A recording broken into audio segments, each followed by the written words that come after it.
Hey there, James Furlow here with the Professional DIY Landlord, the place where landlords learn how to maximize their long-term cash flow and minimize headaches by doing it themselves. Let's talk about your screening criteria. As I talked about in the post, your goal is to find responsible tenants. These are people who, 1, pay in full and on time, 2, take care of the property, and 3, respect and communicate with yourself and other residents. It really does make your job a whole lot easier if those are the types of people that you're screening for.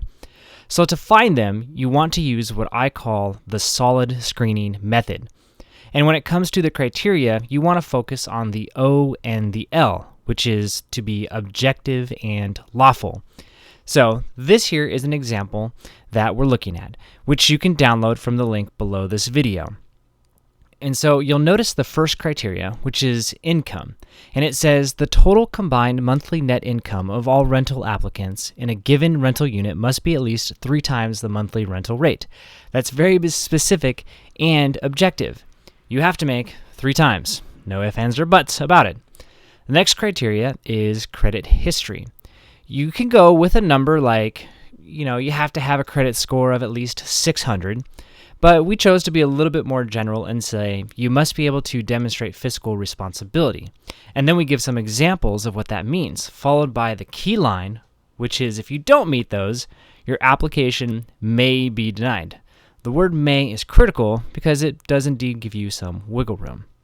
We then go into each of the other criteria, which you can read and modify once you download the link.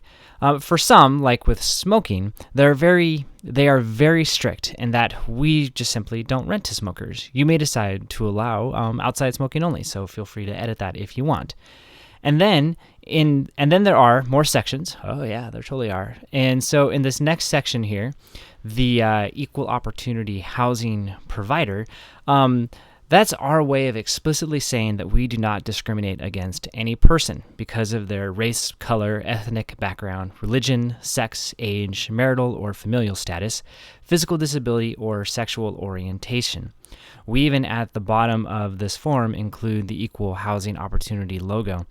And that, again, is the lawful part, just saying we're going to do this right. We will only screen you on the things that matter, which, again, is the income, your credit history, your rental history, your criminal history. We will screen for pets, smoking, and if you have any false or incomplete information. And we do have a section for guarantors. So if for some reason they don't meet, say, the income criteria, we might be able to say, okay, if you have a co-signer who can help you out, we're more than happy to rent to you if everything else passes, for example. And so that's what we have. Down at the very bottom of this form here, in addition to the occupancy guidelines, we also like to go into the application process, which we systematically follow. Essentially, what we do is we screen in each applicant in the order they apply. We compare them to our criteria, and if they meet the criteria, cool, we'll accept.